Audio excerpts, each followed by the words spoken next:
Magluluto tayo ng low-carb custard cake. First step, sa isang cooking pan, maglagay ng tubig. Then add green dahan pure allulose. Melt lang po natin ito over medium-high heat. Kailangan ma-achieve natin ang golden brown color.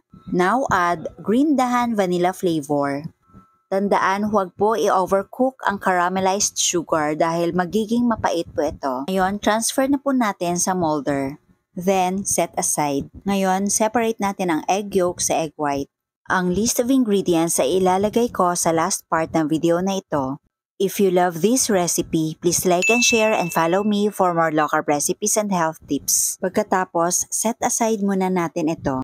Sa isang separate na cooking pan, maglalagay tayo ng all-purpose cream and green dahan pure allulose. Haluin ng maigi. Then, gradually add egg yolks.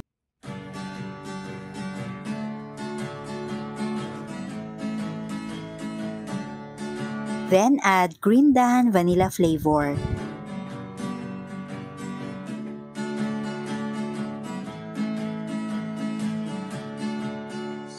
Maglalagay din tayo ng green dahan gelatin powder. Then, set aside and let it cool. Ngayon, gagawin na natin yung cake. Sa isang mixing bowl, maglagay ng egg white. Then, whip until foamy. Then, gradually add green dahan monk fruit erythritol blend.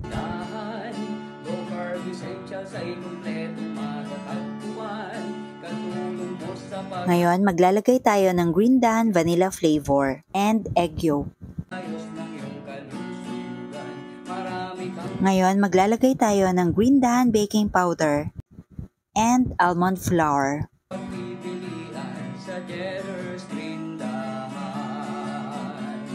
Baking essentials, condiments, nuts and seeds.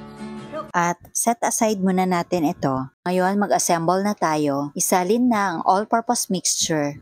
Mas mainam na salain po ito para mas creamy yung texture ng ating finished product. At isunod yung cake mixture. Ito po ang pinakamahirap at crucial sa lahat ng mga steps. Dahil kung hindi po maganda ang ating cake mixture, pwede po itong lumubog at maghahalo sa ating leche flan. Kaya dahan-dahan lang ang paglalagay ng cake mixture, pati ang pag-spread nito.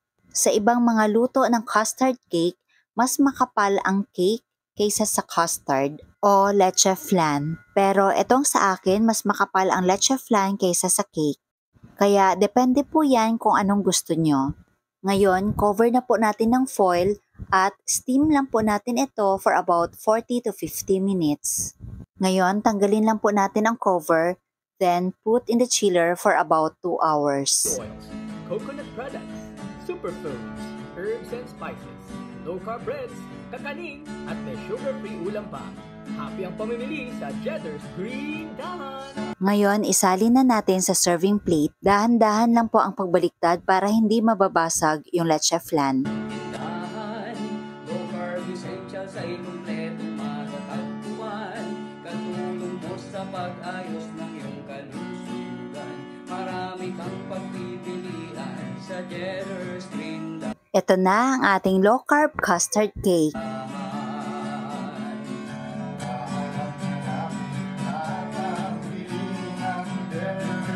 Tikman natin. Super creamy. O, diba? Ang sarap. Para akong kumakain ng regular custard cake. Sobrang creamy. Ang sarap talaga, promise. Diba? Sino ba naman magsasabi na low carb ito?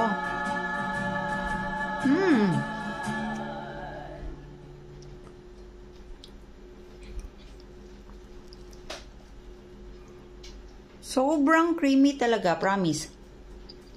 Nakita nyo naman kung gaano kakinis at ganda yung texture. Kaya ang masasabi ko, you must try this.